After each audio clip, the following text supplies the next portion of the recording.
साधना में इतनी आसानी से सफलता नहीं मिलती और ना ही ईश्वर के मार्ग में जाने वाले हर मनुष्य को वो प्राप्त हो जाता है। जिसे सत्य कहा गया या जिसे ज्ञान कहा गया या जिसे साधना कहा गया, वो बड़ा गूढ़ विषय है। कई बार बड़ी बड़ी जटाएं, बड़ी बड़ी दाढ़ी बढ़ाए हुए महान तपस्वी जो हमेशा बड़े बड़े लोगों के द्वारा पूजे जाते हैं, वो भी उस अवस्था को, उस स्थिति को नहीं प्राप्त किए होते हैं जिस तक उन्हें पहुंचना चाहिए। ये एक ऐसी यात्रा है जिसके विषय में कोई दावा नहीं किया जा सकता। ये ठीक एक ऐसा विषय है जिसे भविष्यवक्ताओं के द्वारा नहीं बताया जा सकता। वो केवल तुम्हारे भीतर संभावनाओं की तलाश करते हैं। वो ये तो बता सकते हैं कि क्या तुम अध्यात्म में सफल होने वाले हो या नहीं, लेकिन वहां भी एक सटीक व्याख्या या भविष्यवाणी वो नहीं कर सकते। एक छोटा सा सूत्र समझ लो कि यदि तुम्हें अध्यात्म में कुछ समझना है या कुछ पाना है, दो तरह का अध्यात्म है। एक तो वो कि तुम अपने धर्म से संतुष्ट हो, तुम अपने अध्यात्म से संतुष्ट हो, अपने गुरु से संतुष्ट हो, तो मेरे पास मत आना। तब मेरे पास तुम्हें देने के लिए, तुम्हें समझाने के लिए कुछ भी नहीं है। तो तुम व्यर्थ ही अपने जीवन का समय मेरे चक्करों में पड़कर खराब कर रहे हो। मैं तब तुम्हारी सहायता कर पाता हूं जब तुम असंतुष्ट हो अपनी साधनाओं से, अपने धर्म से, अपने उन प्रश्नों से। अगर तुम असंतुष्ट हो जो इस पूरे ब्रह्मांड में मानव के स्थायी प्रश्न हैं, तुम उनका हल नहीं ढूंढ पा रहे हो और तुम उसे खोजना चाहते हो, तुम्हारे भीतर जिज्ञासा है, तुम अपने आप को असहज पाते हो, तुम आम मनुष्यों से अपने आप को हट कर पाते हो, जब तुम्हें यह लगने लगता है कि तुम उन बिंदुओं पर सोच सकते हो, उन बिंदुओं के बारे में बात करते हो जिनके बारे में दूसरे लोग बात नहीं करते। जब तुम्हें एक छोटे से कीड़े मकोड़े की पीड़ा भी अपने हृदय में अनुभव होने लगे, जिस दिन तुम्हें एक छोटा सा दुख भी बहुत बड़ा अनुभव होने लगे, तब तुम्हारा मार्ग सही है। क्योंकि संतुष्ट व्यक्तियों के लिए अध्यात्म में कुछ नहीं होता। धर्म में दो तरह के लोग होते हैं, एक जो आंखें मूंद कर विश्वास कर लेते हैं और वहां अपनी तलाश नहीं करते, खोज नहीं करते। उन्हें लगता है कि बस इतना ही काफी है कि मैं 2 वक्त पूजा कर रहा हूं, अपनी नौकरी भी कर रहा हूं, कामकाज भी कर रहा हूं, इससे ज्यादा तो कुछ नहीं हो सकता, मैं गृहस्थ हूं, मेरे पास 18 और भी काम हैं। ये तो केवल बहाने हैं, क्योंकि तुम अपने आप को भीतर से संतोषी बनाए रखे हुए हो, झूठ में फांसे रखे हुए हो। ना तो वो धर्म तुम्हारे किसी काम का है और ना ही तुम उस धर्म से कुछ प्राप्त कर पाओगे। वो ठीक कपड़ों की तरह है, जब तुम्हारी इच्छा होगी उन्हें पहन लो और जब तुम्हारी इच्छा नहीं होगी उतार कर फेंक दो। तो क्या तुम्हारे और हमारे धर्म ऐसे नहीं है? जब हमें लगता है कि चलिए आज टाइम है, आज थोड़ी देर मेडिटेशन कर लेते हैं, टाइम है तो कुछ देर कर लेते हैं, और क्या करेंगे, कुछ देर मंत्र का जाप ही कर लेते हैं, या कुछ देर धर्म कर्म की बात हो जाए। ये सब फालतू लोगों के काम हैं। ऐसे लोग जो भीतर से अपने आप को धोखा दे रहे हैं, ये कुछ नहीं प्राप्त कर पाते जीवन भर। ये उस अनंत चक्र में फंसे हुए हैं जिसका विवरण ऋषि मुनियों ने सहस्त्रों वर्षों पूर्व, और वर्ष कहना तो गलत हो जाएगा, सहस्त्रों युगों पूर्व, युग भी गलत हो जाएंगे, सहस्त्रों कल्पों पूर्व ये जान लिया था कि ये सृष्टि अब बन चुकी है, ये आगे गति कर रही है, तो ये अनंत की ओर की यात्रा है, न जाने कब समाप्त होगी। फिर जन्म है, फिर मृत्यु है, फिर दुख है, फिर जन्म है, फिर मृत्यु है, फिर दुख है। कितनी बार जन्म लेंगे, कितनी बार हम मरेंगे, बार बार ये कब तक आखिर चलता रहेगा? इसलिए उन्होंने इससे मुक्त होने के उपाय ढूंढे, और वो उपाय हर आध्यात्मिक व्यक्ति प्राप्त करता है। तुम भी प्राप्त कर सकते हो।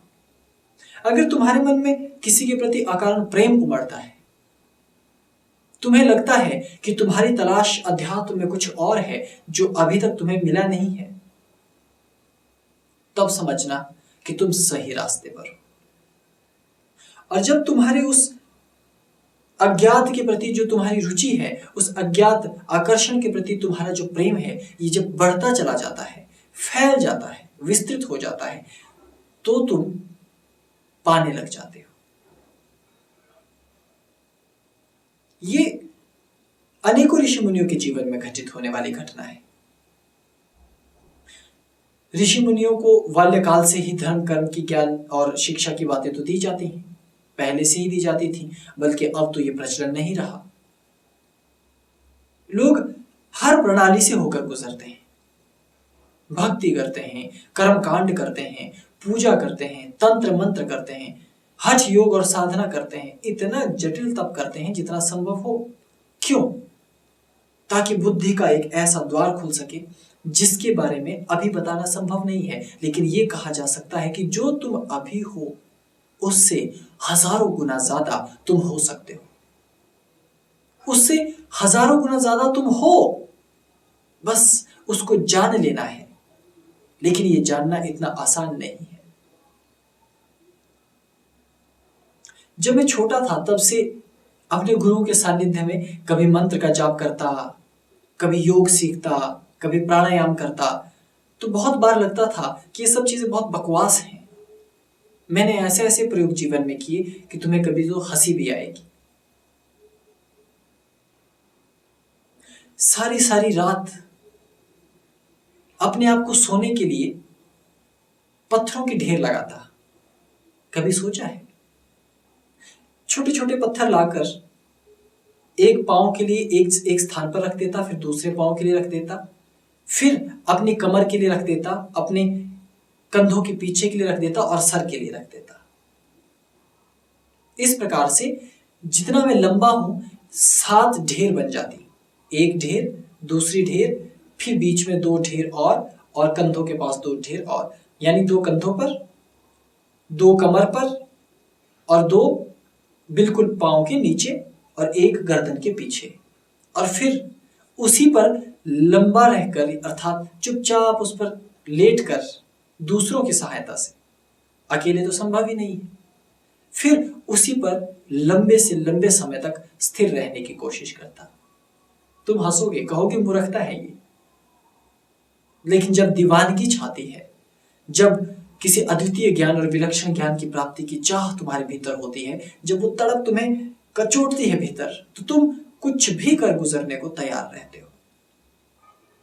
क्या समाज, क्या परिवार, बड़े बड़े बुद्धिमान तुम्हें समझाने आते हैं। मुझे भी हजारों लोगों ने समझाया, परिवार ने समझाया, समाज ने समझाया, मित्रों ने कहा ये क्या मूर्खताएं कर रहे हो, लेकिन क्या वो मेरे भीतर की दीवानगी को समझ सकते थे? तब के मुझ में और अब के मुझ में जो अंतर है, क्या वो मेरा परिवार या मेरा समाज या मेरे मित्र अनुभव कर सकते हैं? नहीं। वो केवल मुझे बाहर से देख सकते हैं कि जैसी ये हड्डियां पहले थी, हाँ थोड़ी सी बढ़ गई होंगी, पहले थोड़ा ज्यादा त्वचा साफ सुथरी थी, अब थोड़ा काला हो गया हूं, पहले में भला चंगा अच्छा आदमी था, अब कहां मैं बाबा बन गया हूं। ये सब बातें समाज देख सकता है, लेकिन क्या वो तुम्हारे भीतर की उस चेतना को देख पाते हैं, तुम्हारे उस बिंदु को? नहीं।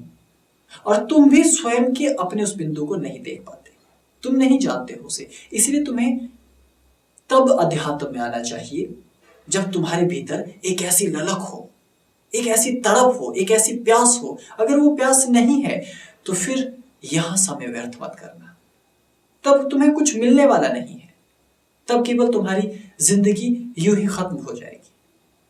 अध्यात्म तब एक ढोंग बनकर रह जाता है। जिस दिन तुम्हारे भीतर प्यास जागती है, तुम एक गुरु नहीं हजारों गुरुओं के पास जाते हो, उनकी आंखों में आंखें डालकर देखते हो, उनसे प्रश्न करते हो, उनकी दी साधना को अनुभव पर उतारने का प्रयास करते हो और फिर उसे अपने अनुभव पर उतार कर देखते हो कि क्या ये सही है या सिर्फ एक बात ही। और फिर ऐसा भी होता है कि हजारों गुरुओं की बताई साधना तुम पर ना फले, लेकिन ऐसी स्थिति में गुरुओं को गाली मत देना, क्योंकि तुम अपने आप में इकलौते हो, तुम्हारे जैसा इस सृष्टि में दूसरा नहीं है। तो गुरु भी ये नहीं जान पाता कि ठीक ठीक तुम्हें कौन सी साधना, कौन सा मंत्र या कौन सा तत्व दिया जाए। गुरु तो एक माहिर खिलाड़ी है, वो केवल तुम्हारे साथ खेल खेलता रहता है, ये देखने के लिए कि तुम्हारा कौन सा वो बिंदु गुरु के हाथ में लग जाए, जिस पर उंगली फिराते ही गुरु को पता चल जाए कि ये मंत्र और ये साधना तुम पर फलने वाली है। तब गुरु तुम्हें उस मार्ग में आगे ले जाते हैं। और यही हमारे धर्म की खासियत भी है कि यहां एक पंथ, एक मंत्र, एक देवता, एक इष्ट नहीं है, हजारों प्रणालियां हैं। तुम उसका अभ्यास करो, जो तुम्हें गुरु बताए वो करते चले जाओ, और तब देखना एक न एक उपाय तुम्हारे लिए 100% सही और खरा उतरेगा तुम पर, और तुम उस ज्ञान के द्वार को खोलने लग जाओगे, जिसको खोलने के बाद तुम अपने आप को ब्रह्म कहने के लायक हो जाते हो। तुम्हारी चेतना ब्राह्मी हो जाती है। सारा यूनिवर्स, सारा ब्रह्मांड, सारी सृष्टि तुम्हारे भीतर उतरती हुई तुम्हें अनुभव होती है। लेकिन ये कब होगा? जब तुम्हारे भीतर वो प्यास होगी, वो तड़प होगी। लेकिन यदि वो तड़प नहीं होगी तो धर्म ढोंग है, याद रखना। वो समय की बर्बादी है, पैसे की बर्बादी है, क्योंकि धर्म गुरु, उनके पास जाने के लिए तुम्हें व्यवस्था चाहिए, तुम्हें समाज से लड़ना पड़ेगा, क्योंकि समाज को लगता है कि धर्म गुरु मानो तुम्हें छीन रहा है समाज से, तुम्हें छीन रहा है परिवार से, जबकि धर्मगुरु तुमसे छीनेगा क्या? वो तो तुम्हें देने आया है, वो तुम्हें दे सकता है, क्योंकि उसे तुम में संभावना नजर आती है। यदि तुम्हारे भीतर जरा सी भी ललक है, तुम्हारे भीतर जरा भी चेतना है, तो योग्य गुरु तुम्हें कभी अपने हाथ से नहीं जाने देंगे। वो फिर तुम्हें अपनी ओर बुलाएंगे, कहेंगे कि तुम मेरे पास आओ, तुम ये साधना कर लो, तुम इस मंत्र का जाप कर लो, तुम ये दीक्षा ले लो, तुम मेरी सेवा कर लो, तुम कोई भी उपाय ऐसा करो ताकि तुम अपनी चेतना के उस दरवाजे को खोल सको। और याद रखना, ये बात बड़ी गहरी है कि ये चेतना का द्वार खोलना केवल आम मनुष्य के लिए या जोगी बन जाने के लिए नहीं है, ये तुम्हारे विकास के लिए जरूरी है। एक ऐसा दौर आएगा जब मनुष्य अपनी पृथ्वी को छोड़कर सुदूर अंतरिक्ष में चला जाएगा। पहले भी हमारे ऋषि मुनि गए हैं, उन्होंने अनेकों तरह की जीव जंतुओं का स्वयं निर्माण किया था, और भविष्य में हम मनुष्य भी करेंगे। लेकिन उस स्थिति में इस पृथ्वी से बाहर पलायन कर दूसरे ग्रहों पर रहने के लिए भी तुम्हें अपनी चेतना को विकसित तो करना ही पड़ेगा, अतीन्द्रिय होना पड़ेगा। उस समय भी तुम्हें समाधि के इन द्वारों को खोलना ही होगा, और उन्हें खोलने का कोई वैज्ञानिक तरीका तब भी नहीं मिलेगा, क्योंकि उसका एक ही वैज्ञानिक तरीका है, वो है ध्यान, वो है तपस्या, वो है मंत्र का जाप, वो है योग। लेकिन इनमें से कौन सा निश्चित है ये नहीं कहा जा सकता, क्योंकि किसी ने योग से पा लिया तो किसी ने मंत्र से, किसी ने ज्योतिष से, किसी ने तंत्र से, किसी ने गुरु की सेवा से। लेकिन हर व्यक्ति का अपना अलग एक स्तर है, जिसे हम स्टैंडर्ड कहते हैं। भीतर की जो चेतना है उसका एक स्तर है। हम उस स्तर से नीचे की बात नहीं सोचते, उससे ऊपर जाने की बात हमेशा सोचते हैं। और तुम अपने भीतर वो परिवर्तन ला सकते हो, लेकिन तब जब तुम्हारी तलाश सच्ची होगी, वो हारने वाली नहीं होगी, वो अधूरी नहीं होगी। जिस क्षण तुम हाथ धोकर किसी चीज के पीछे पड़ जाते हो, एक बार संकल्प कर लेते हो, तो फिर तुम्हें कौन रोक सकता है? दोनों चीजों का एक साथ घटित होना थोड़ा सा मुश्किल तो है, लेकिन यदि हो जाए तो मनुष्य के जीवन में क्रांति आ सकती है। वो है समाधि का घटित होना, वो भी जीवित सदेह पूर्ण चेतना का उसके भीतर अवतरण हो जाना, और दूसरी तरफ सारे विज्ञान की जानकारी उसके पास होना। ऐसा मनुष्य महाघातक भी हो सकता है, क्योंकि यदि वो कुछ मिटाने पर उतारू हो जाए या गलत हो जाए तो उसे रोक पाना मुश्किल हो जाएगा। इसीलिए इस ज्ञान को बड़ा ही गोपनीय रखा जाता है, बहुत ही गुप्त रखा जाता है। लेकिन आखिर कब तक हम इसे गुप्त रखेंगे, कब तक इसे छुपा छुपा कर रखेंगे? आखिर हमें इस पृथ्वी से जाना है, हमारी आने वाली सभ्यताएं हमसे पूछेगी कि हमारा वो ज्ञान कहाँ है, तो हम क्या जवाब देंगे? इसलिए उन युवाओं के लिए, भविष्य के उन बच्चों के लिए, भविष्य के उन योगियों के लिए, उन वैज्ञानिकों के लिए हमें समाधि के उन और साधना के उन तरीकों को अभी से संचालित करते हुए, सीखते हुए, आगे बढ़ाते हुए परंपराओं में ले जाना है, ताकि जिस दिन अगर तुम विज्ञान की बात करते हो, दूसरे ग्रहों पर जाने की बात करते हो, तो तुम्हारे मस्तिष्क में अथाह सूचनाएं रह सकें। आज के मस्तिष्क से 1000 गुना तुम्हारा मस्तिष्क हो सके, इतनी अपरिमित संभावनाएं जो तुम्हारे भीतर हैं, उसको जागृत करने में ध्यान, मंत्र, साधना, योग, ये सब तुम्हारे काम आएगा। तो किसने कहा कि भौतिक जीवन से तुम दूर हो जाओगे? तुम्हें केवल सत्य को जानना है, जो अपने आप में पूर्ण सत्य है, शाश्वत सत्य। अल्टीमेट ट्रूथ नाम आजकल अंग्रेजी में से लिया जा रहा है, लेकिन वो इतना सहज नहीं होता। हर धर्म उसे अपने तरीके से बताता है और अपनी अपनी व्याख्याएं भी दे सकता है, पर पृथ्वी पर हमारा सनातन धर्म इतने लंबे समय से पनप रहा है और पनपा हुआ है और आगे बढ़ रहा है, फल फूल रहा है। हालांकि इसमें बहुत आडंबर भी है, इसमें बहुत खामी और त्रुटियां भी हैं, लेकिन तुम त्रुटियों को क्यों देख रहे हो? तुम उन वास्तविकताओं को देखो जिन्हें तुम जान सकते हो। तुम अपने भीतर के उस तत्व को देखो कि क्या तुम्हारे भीतर उसके प्रति दीवानगी है। और दीवानगी तो हर क्षेत्र में चाहिए। भौतिक जगत में सफल होना है तो दीवानगी चाहिए ना। अगर तुम एक दुकानदार हो तो क्या तुम्हें अच्छा दुकानदार बनने के लिए एक जुनून नहीं चाहिए? अगर तुम एक अच्छे प्रेमी हो तो क्या प्रेमिका को प्राप्त करने के लिए एक जुनून नहीं चाहिए? अगर तुम एक बहुत अच्छे विचारक हो तो क्या नए से नए विचार पैदा करने के लिए एक जुनून भीतर नहीं चाहिए? तुम आर्टिस्ट हो, तुम कलाकार हो, तुम गीतकार हो, तुम संगीतकार हो, तुम कुछ भी हो, लेकिन सब कुछ होने के लिए भीतर एक जुनून का होना बेहद जरूरी है। एक दृढ़ संकल्प का होना बहुत जरूरी है। ज्यों ज्यों तुम्हारी संकल्प शक्ति, ये दृढ़ता भीतर मजबूत होती चली जाती है, तुम लक्ष्य की ओर जाने लगते हो। यह नियम भौतिक जगत में भी है उतना ही सटीक, और आध्यात्म जगत में भी है उतना ही सटीक। ऋषि मुनियों को जब साधनाओं के अवसर मिलते थे तो वो कई बार अतिवादी हो जाते थे। मैं स्वयं एक अतिवादी व्यक्ति हूं। जब मैं हंसना चाहता हूं तो अति का हंसता हूं, और जब मैं मर्यादाएं तोड़ने पर आता हूं तो अति के मर्यादाएं तोड़ जाता हूं, लांघ जाता हूं।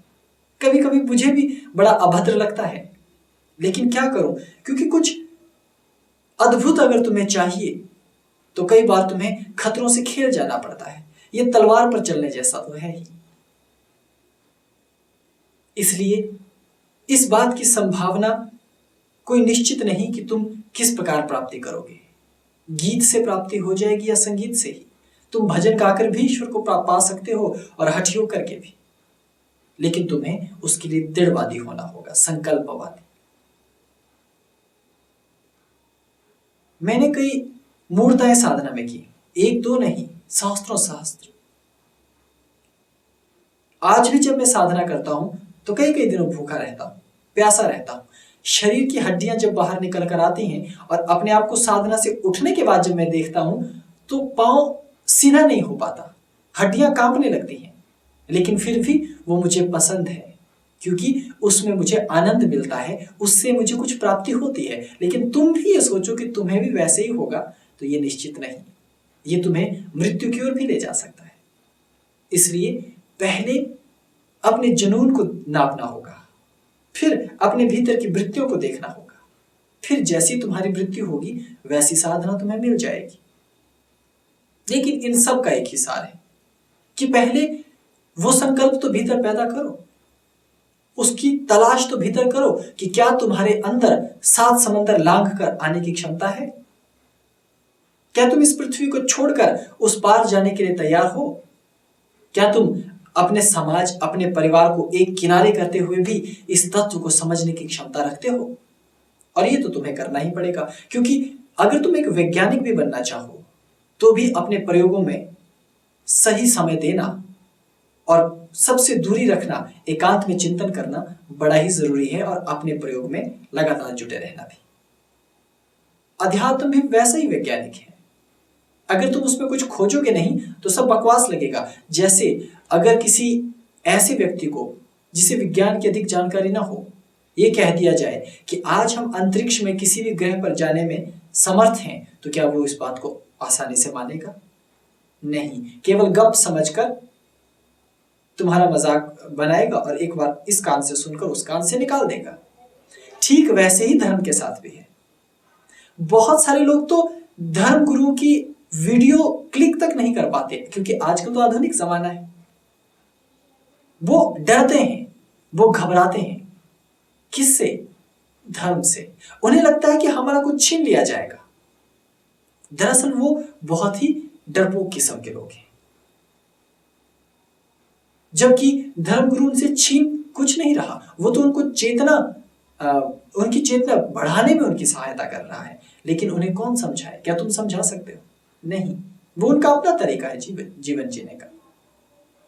इसीलिए हजारों लाखों करोड़ों में से सब के सब बुद्ध नहीं हो सकते, सब के सब महावीर नहीं बन पाते, सब के सब महर्षि विश्वामित्र नहीं बनते, महर्षि वशिष्ठ नहीं बनते। उसके लिए साधना करनी होगी। इसलिए अपने अंदर तुम अपनी संकल्प शक्ति को ढूंढो और फिर तैयारी करो अपनी साधना पथ की तलाश की।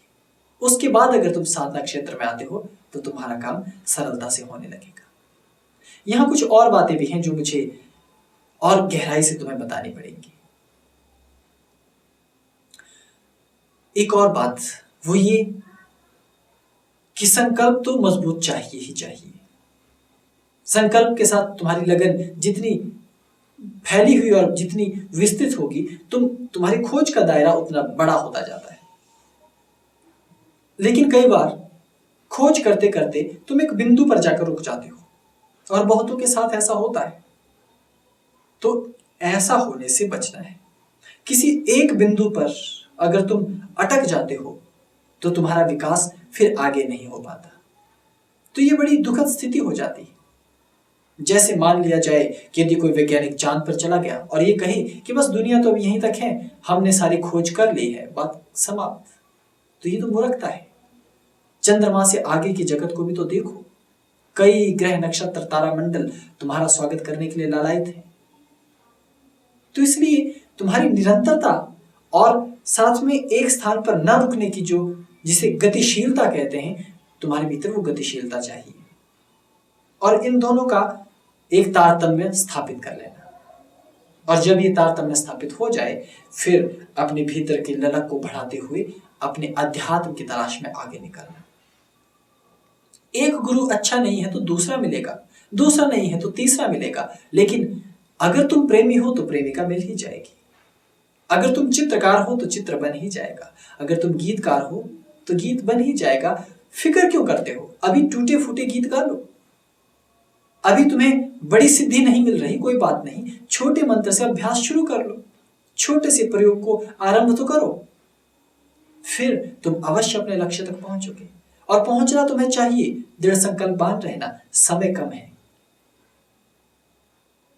क्योंकि वैज्ञानिक तो एक पीढ़ी शोध करती है, दूसरी पीढ़ी को शोध के लिए छोड़कर चली जाती है। लेकिन तुम्हारे साथ ये पक्का नहीं है कि जो ज्ञान तुम्हें अभी मिला हुआ है या जो चेतना का स्तर तुम्हारा अभी है वो भविष्य के जन्म में भी होगा, या अभी तो तुम्हें यह भी नहीं पता कि क्या सच में भविष्य का भी कोई जन्म होता है।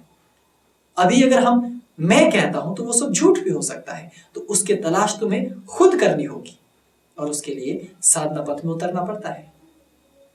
तो इसलिए तुम अपनी तरफ से तैयारियां शुरू करो और अपनी उस प्यास को बढ़ाओ, उस दीवानगी को बढ़ाओ। ज्यों ज्यों दीवानगी बढ़ती जाएगी, ज्यों ज्यों संकल्प मजबूत होता जाएगा, तुम अध्यात्म में आगे बढ़ते जाओगे और मानव जीवन में ही नहीं, मानव जीवन के बाद भी तुम्हारी चेतना दूसरे शरीरों में जाने के लिए तैयार रहेगी। यदि चाहो तो जन्म मरण का ये जो चक्र है, इससे परमुक्त होकर निर्वाण भी प्राप्त कर सकते हो, या फिर इस भौतिक संसार में रहकर वैज्ञानिक बनकर चांद सितारों के पार जाकर खोज करो। वो तुम्हारी रुचि का विषय है, लेकिन अपने भीतर की उस परम चेतना को जागृत करना दोनों स्तरों के लिए ही बहुत जरूरी है। तो इसके लिए आज से ही कृत संकल्प हो जाओ, तो अवश्य तुम कुछ न कुछ प्राप्त करोगे। अभी इतना ही।